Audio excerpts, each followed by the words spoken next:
Imam Khomeini. Dialah yang mengubah sebuah negeri dari sebuah negeri yang sekuler menjadi negeri yang sangat taat beragama. Dia ini pemimpin negara, pemimpin revolusi. Tetapi dalam kitab usul fikihnya namanya Ar-Rosail, ada di perpustakaan Mutahari. Ada satu kitab di situ namanya Kitabut Taqiyah. Kitab tentang taqiyah. Saya akan menyebutkan singkatnya aja. Taqiyah itu dibagi dua. Pembagian taqiyah itu bisa berdasarkan siapa yang taqiyahnya, lalu apa yang ditakiyahi, atau kepada siapa dia taqiyah. Itu hebat itu kategorinya. Kategori logis benar itu imam itu. Misalnya apa yang ditakiyahkan. Bisa jadi yang ditakiyahkan itu yang sunat. Misalnya kunut. Itu kan sunat. Lalu dia takiyahkan kunut itu di tengah-tengah orang Persis misalnya. Nah itu namanya takiyahnya takiyah sunat. Atau baca tasbih itu, orang saya itu baca tasbihnya mulai dari Allahu Akbar 34 kali, Alhamdulillah 33 kali, dibalikan itu tapi itu sunat. Tapi di hadapan ahlu sunnah dia ikuti ahlu sunnah, subhanallah 33 kali, Alhamdulillah, dibalikan itu tasbih Zahra itu. Boleh, itu takiyahnya dalam urusan sunat. Ada takiyah dalam urusan wajib. Sebagian ulama mengatakan bahwa meluruskan tangan itu wajib. Tapi kita takiyah dengan bersedekap. Takiyahnya dalam urusan wajib. Bisa jadi ada takiyah dalam urusan makruh. Makruh untuk berbuka pada waktu azan maghrib. Karena disunahkan kita mengundurkannya ke malam hari. Lalu kita takiyah. Itu misalnya takiyah. Dia bagi takiyah itu dalam apa yang ditakiyahi. Lalu kepada siapa ia takiyah. Jadi orang Syiah itu boleh takiyah kepada penguasa yang zalim. Ia boleh takiyah juga kepada sesama Syiah juga. Sama Syiah juga ada yang harus ditakiyahi. Orang-orang datang kepada Imam Ja'far. Ya imam, kata. Ya ibna Rasulullah, kata, wahai putra Rasulullah. Imam mengatakan, inilah yang dimaksud dengan oleh Al-Quran, alladzina yaqtuluna al-anbiya'a bighairi haq. Mereka yang membunuh para nabi tanpa hak. Yaitu dulu di zaman Bani Israel, nabi itu sedang dikejar-kejar oleh penguasa yang zalim itu. Itu muridnya, sahabat-sahabatnya itu ketemu Nabi, ya Rasulullah, ditangkaplah Nabi itu. Dan akhirnya Nabi itu mereka bunuh karena ulah para pengikutnya yang tidak mau takiyah. Jadi Nabi itu ditangkap. Di antara Nabi yang ditangkap itu dan kemudian dipotong lehernya adalah Nabi Yahya. Itu juga karena ulah murid-muridnya. Termasuk juga Nabi Isa kemudian dikejar-kejar.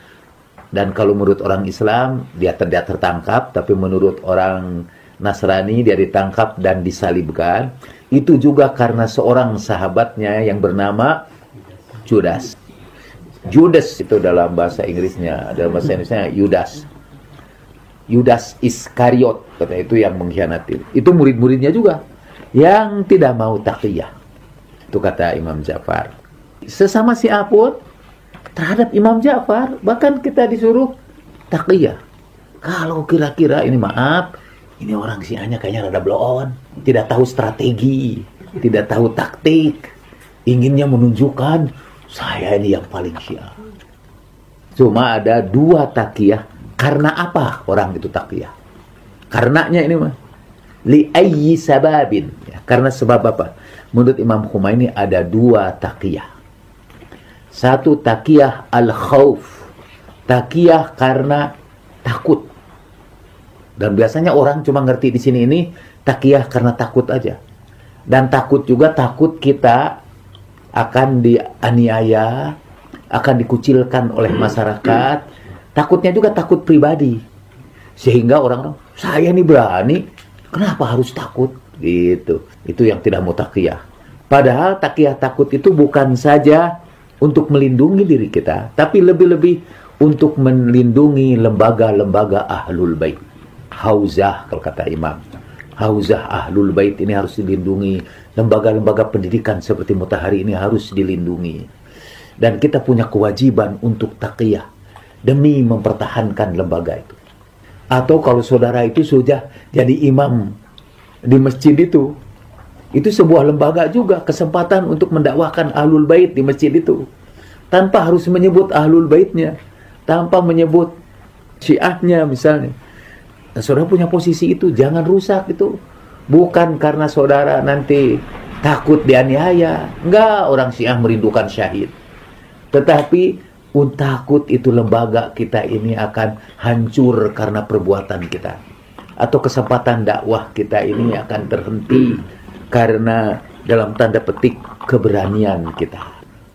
Itu satu. Nah, yang kedua, kata Imam Khomeini, taqiyah mudarotiyah. Itu taqiyah pergaulan. Mudaroh itu pergaulan. Kalau diterjemahkan dalam bahasa Indonesia, dahulukan akhlak di atas fikih. Kata Imam Khomeini ridwanullahi ta'ala alaih, lijalbil mawaddah, untuk merebut kasih sayang orang. Supaya orang itu sayang sama kita. Mulailah dakwah kita ini dengan rasa sayang, bukan dengan kebencian.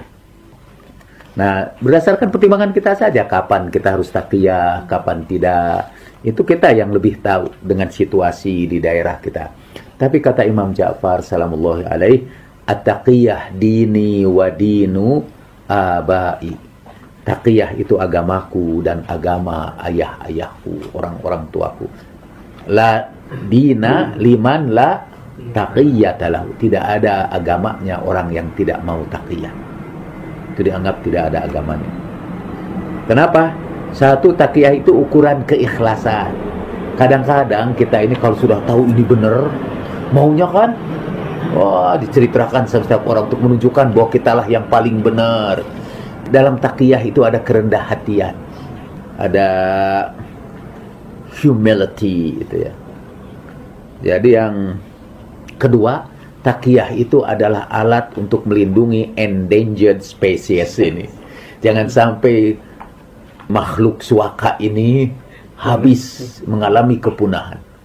Menurut saya orang-orang tidak taqiyah itu yang alladzina yaqtulunal anbiya'a bighairi haq, yang membunuh para nabi tanpa hak. Sayyid Al-Khamenei misalnya memerintahkan jangan mengkritik para tokoh ahli sunnah. Termasuk jangan mengkritik Abu Bakar, Umar, Aisyah, kata Muntul, kecuali kata Sayyid Al-Khamenei dalam diskusi-diskusi ilmiah. Tapi di dalam ceramah-ceramah itu juga dilarang melaknat. Hatta di dalam negeri Iran tidak boleh. Padahal ya Iran udah cukup berkuasa gitu.